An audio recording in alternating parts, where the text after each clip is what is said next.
Hello everyone. Welcome to my channel, the Tarot version. ඉතින් ඔයාලට කොහොමද? මම හිතනවා ඔයාලා හොඳින් ඇති කියලා. බලන්න මම අද අරගෙන ආවේ ඔයාව ක්‍රෂ් කරගෙන කී දෙනෙක් ඉන්නවද? එයාලා කවුද? කියලා රීඩින් එක අරගෙන. මම දැන් වෙනද වගේම සයින් 10ක් කියනවා. බලන්න මේ සයින් 10න් ඔයාට කීයක් ඇකියුරේට් වෙනවද කියලා. එක සයින් එකක් හරි ඇකියුරේට් වුණොත් ඔයාට රීඩින් එක ඉදිරියට බලන්න පුළුවන්. රීඩින් එකට යන්න කලින් මතක් කරනවා මාව සබ්ස්ක්‍රයිබ් කරලා නැත්නම් අනිවාර්යයෙන්ම සබ්ස්ක්‍රයිබ් කරන්න කියලා. පළවෙනි සයින් එක තමයි ඔයා මේ රීඩින් එක අහම්ෙන් දැක්ක කෙනෙක් නම් ඔයාට මේ රීඩින් එක අනිවාර්යයෙන්ම ඇකියුරේට් වෙනවා. දෙවෙනි සයින් එක තමයි ඔයා අද උදේ කොහේ හරි ගිහිල්ලා නම් ගෙදර ආවේ ඔයාට මේ රීඩින් එක ඉදිරියට බලන්න පුළුවන්. තුන්වෙනි සයින් එක තමයි අද ඔයා මේ රීඩින් එක බලන වෙලාවේ පැය 24ක් ඇතුළත ඔයාගේ අසල්වැසියෙක් ඔයා කන්න කැමති දෙයක් ගෙනත් දුන්නද එහෙනම් ඔයාට මේ රීඩින් එක ඇකියුරේට් වෙනවා.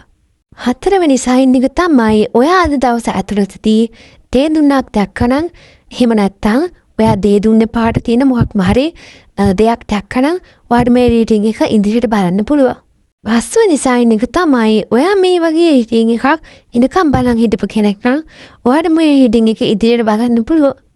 හයවෙනි සයින් එක තමයි ඔයා මේ වෙලාවේ මේ වීඩියෝ එක බලන්නේ ඔයාගේ කාමරේ ඇඳේ ඉඳන් ඔයාට මේ රීඩින් එක ගොඩක් ඇකියුරේට් වෙනවා.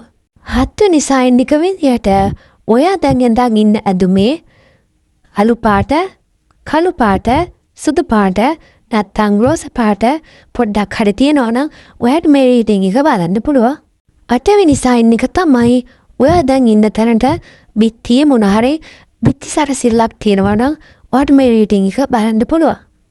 නවවෙනි සයින් එක තමයි ඔයා අද දවස ඇතුළතදී නෙළුම් මල් දැක්කන. ඇත්තටම හරි එහෙම නැත්තම් ෆොටෝ එකකින් හරි ඔයා නෙළුම් මල් දැක්කන ඔයාට මේ රීඩින් එක ගොඩක් ඇකියුරේට් වෙනවා. 10 වෙනි සයින් එක තමයි ඔයා අද දවස් ඇතුළතදී මොකක්ම හරි ඒන්ජල් නම්බර් එකක් 11 වෙන්න පුළුවන් 888 වෙන්න පුළුවන් කොහොම හරි මොනවාම හරි ඒන්ජල් නම්බර් එකක් ඔයා දැක්කනම් ඔයාට මේ රීඩින් එක ඇකියුරේට් වෙනවා. මන් දැන් සයින් 10ම කියලා ඉවරයි. බලන්න ඔයාට එක සයින් එකක් හරි ගැලපුණාද කියලා. එහෙනම් ඔයාට රීඩින් එක ඉදිරියට බලන්න පුළුවන්. පළවෙනියටම අපි බලමු ඔයාව ක්‍රෂ් කරගෙන පුද්ගලයන් කී දෙනෙක් ඉන්නවද කියලා. yes 6 උඹට ආවේ 6 6 කියන අංකය. ඉතින් 6 දෙනෙක් ඔයාට ක්‍රෂ් කරනවා. අපි බලමු ඒ පුද්ගලයෝ 6 දෙනාගේ වෙන වෙනම ගති ලක්ෂණ පෙනුම එයාලා මොනවද කරන්නේ කියලා. පළවෙනි පුද්ගලයා ගැන කිව්වොත් මේ පුද්ගලයා ටිකක් සමාජයේ කැපී පෙනෙන්න උත්සාහ කරන කෙනෙක්. මෙයා සමහරට සෝෂල් මීඩියා වල පවා මෙයා එදිනෙදා කරන දේවල් දාන කෙනෙක් වෙන්න පුළුවන්.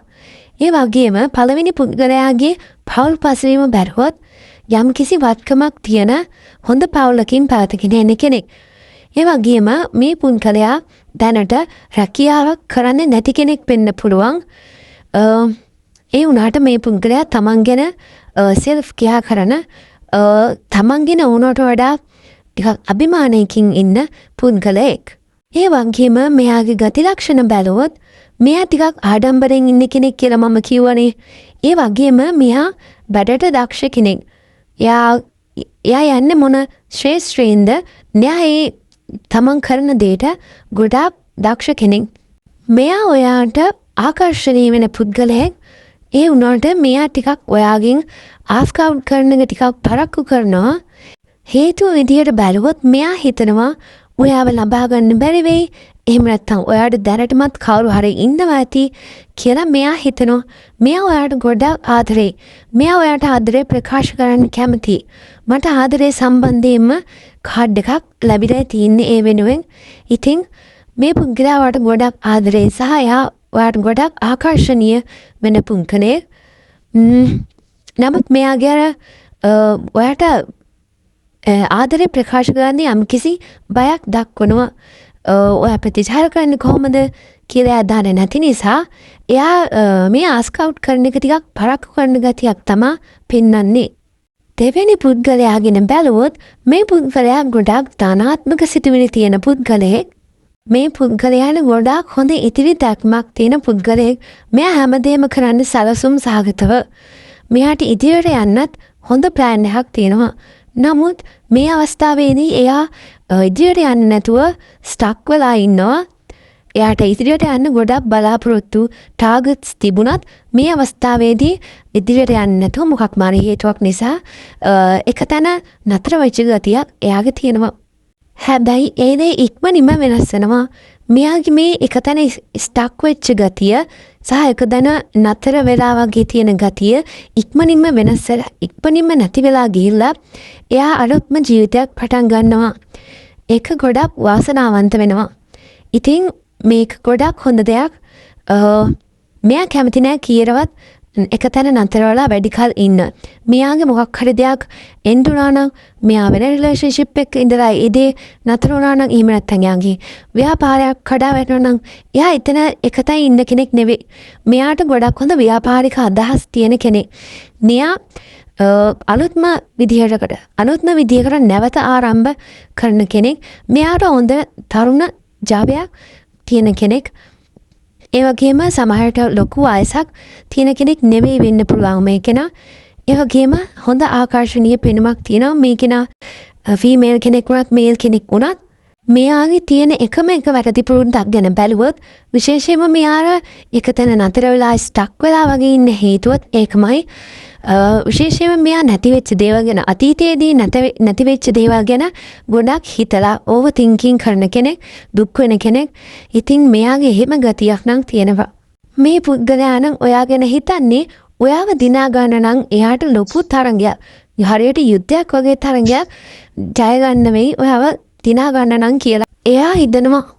තුන්වෙනි පුද්ගලයා ගැන බැලුවොත් මේ තුන්වෙනියටම ඔයාව ක්‍රෂ් කරන් ඉන්න පුද්ගලයා එයා වැඩිය සම්බන්ධතාවවලට එච්චරම කැමති කෙනෙක් නෙවෙයි. එයා බයයි සම්බන්ධතාවයකට යන්න. ඒ වගේ යම්කිසි බයකින් පෙළෙන පුද්ගලයෙක් තමයි තුන්වෙනි පුද්ගලයා. මේ කෙනා සම්බන්ධතාවවලට යන්න විශේෂයෙන්ම බයක් දක්වන්නේ මෙයා කැමති නෑ බ්‍රේක් අප් වෙන්න. එයාට පාඩුවක් වෙයි කියලා බයකුත් එයාට තියෙනවා. ඒ වගේම එයා කිසිම වගකීම් සහගත ගතියක් නැති කෙනෙක්. ඒ කියන්නේ මොනවාම දෙයක් වුණොත් කියලා එයාට ලොකු බයක් දැනෙනවා. අනිත් එක එයාගේ ජීවිතයේ අස්ථාවර ගතියක් දැනෙනවා. මේ වගේ පුද්ගලයෙක් ඔයාගේ ජීවිතේ ඉන්නවනම් මෙහෙම පුද්ගලයෙක් නම් ඔයා කැමැත්ත දෙන්න එපා. මොකද මේ වගේ පුද්ගලයෙක්ට ඔයාගේ ජීවිතේ කිසිම වගකීමක් ගන්න බැරි කෙනෙක්. මට දැන් ලැබිලා තියෙන කාඩ් වල ඇටියට මේ පුද්ගලයා සම්බන්ධතාවයක ඉඳලා බ්‍රේක් අප් වෙච්ච පුද්ගලයෙක් කියලා මට ඇවිල්ලා තියෙනවා.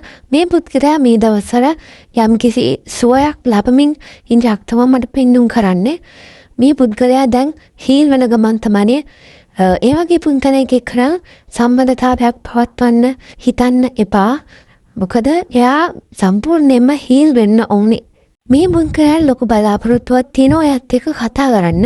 එයා ඉවසීමෙන් යුක්තව බලාගෙන ඉන්නවා. ඒ අවස්ථාව උදා වෙනකන් ඔයා ක්‍රෂ් කරගෙන ඉන්න හතරවෙනි පුද්ගලයා ගැන බැලුවොත් මේ පුද්ගලයාට මේ ළඟදී මොකක්ම හරි මුදල් සම්බන්ධයෙන් යම්කිසි දුෂ්කරතාවයකට මුහුණ දෙන්න තිබිලා තියෙන පුද්ගලයෙක්. මොකද එයාට යම්කිසි වත්කමක් ධනයක් මුලද තිබිලා තියෙනවා. නමුත් එයාගම වැරදි නිසා ඒ දේවල් විනාශ වෙලා නැති වෙලා ගිහින් තියෙනවා.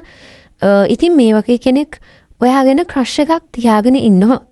තව බැලුවොත් මෙයා හිතනවා මෙයාට හොඳ ආදරයක් හම්බ වෙන්නේ නැත්තේ ඇයි කියලා එයාගෙන්ම අහනවා.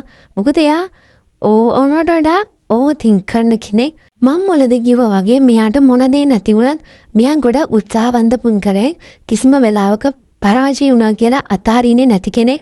විශේෂයෙන්ම මෙයාත් අර අතීතයේ වෙච්ච දේවල් ගැන ඕනවට වඩා ඕවර්තින්ක් කරන කෙනෙක්. මෙයා සමහරට ඔයාගේ එක්ස් කෙනෙක් වෙන්නත් පුළුවන්. පස්වෙනි පුද්ගලයා ගැන බැලුවොත් මේ පුද්ගලයාත් මෙයාගේ ජීවිතයට ආදරයක් ගේන කෙනෙක් නැති ගැන දුකෙන් ඉන්න කෙනෙක්. මේ පුද්ගලයාට ඔයා ගැන ආදරයක් ආකර්ෂණයක් තිබිලා තියෙනවා. ඉතින් මේ පුද්ගලයා ඔයාට කතා කරන්න ගියත් ඒ දේවල් පැඩක් වෙන්නේ නැති වෙයි කියලා අතෑරලා දාලා ඉන්න පුද්ගලයෙක්. මේකට හේතුව බැලුවොත් මේ පුද්ගලයා හිතන් ඉන්නවා ඔයයි එයයි ඉන්නේ වෙනම පාත් දෙකක. ඔය දෙන්න යන්නේ වෙනම පාරවල් දෙක. ඔය දෙන්නම කවදාවත් හම්බ වෙන්නේ නැතිවි. වගේ ඍණාත්මක අදහස් දාන කෙනෙක් තමයි මේ පස්වෙනි පුද්ගලයා. ඔකේම මේ පුද්ගලයා හිතන්නේ ඔයත් එක්ක සම්බන්ධතාවයක් පටන් ගත්තොත් ඔයා එයාට ආදරය කරන්නේ නැති වෙයි කියලා. ඉතින් ඒක නිසා එයා ඔයාව නම් තෝරාගන්නේ නැති වෙයි කියලා තමයි මට මෙතෙන්දි පෙන්වන්නේ. එයා වෙනම පාත් එකකින් ඉදිරියට යන එක ගැන තමයි මේ අවස්ථාවේදී එයා කරන්න හිතන් ඉන්නේ. ඒ වගේම 6 වෙනි පුද්ගලයා ගැන බැලුවොත් ඔයා ප්‍රශ්න කරන් ඉන්න මේ පුද්ගලයා සාමාන්‍යයෙන් හොඳ ධනවත් පුද්ගලෙක්. මේ පුද්ගලයා ව්‍යාපාර කටයුතු වල ගොඩක් දක්ෂයි. ඒ වගේම මේ පුද්ගලයා ඔයාට අවස්ථාවක් දෙන්න කැමතියි. ඔයත් එක්ක සම්බන්ධතාවයකට යන්න. ඒ වගේම මේ පුද්ගලයා ආදර සම්බන්ධතා පැත්තෙන් ගත්තොත් ගොඩක් රැවටීම් වලට අහුවෙලා හිටපු පුද්ගලෙක්. ඉතින් එයා බලාපොරොත්තු වෙන්නේ හොඳ ආදරයක්. නමුත් මේ පුද්ගලයා අපේක්ෂා කරන්නේ නැහැ. ඒ නිසාම නවුනතාවයකට දැම්ම යන්න. ඉතින් මේක තමයි අද රීඩින් එක. මම හිතනවා ඔයාලට මම කිව්ව සයින් 10 එකක් හරි ඇකියුරේට් වෙන්න ඇති කියලා. ඉතින් මතක තියාගන්න මේක ජෙනරල් රීඩින් එකක්. මේකේ වීමේ නොවීමේ සම්භාවිතාවයකුත් තියෙනවා. මේ වීඩියෝ එකට කැමති නම් අනිවාර්යෙන්ම ලයික් කරන්න. ඒ වගේම අපිව සබ්ස්ක්‍රයිබ් කරන්නත් අමතක කරන්න එපා. එහෙනම් අපි අතන කියලා එන්නම්. ඔයාලට සුබ දවසක්.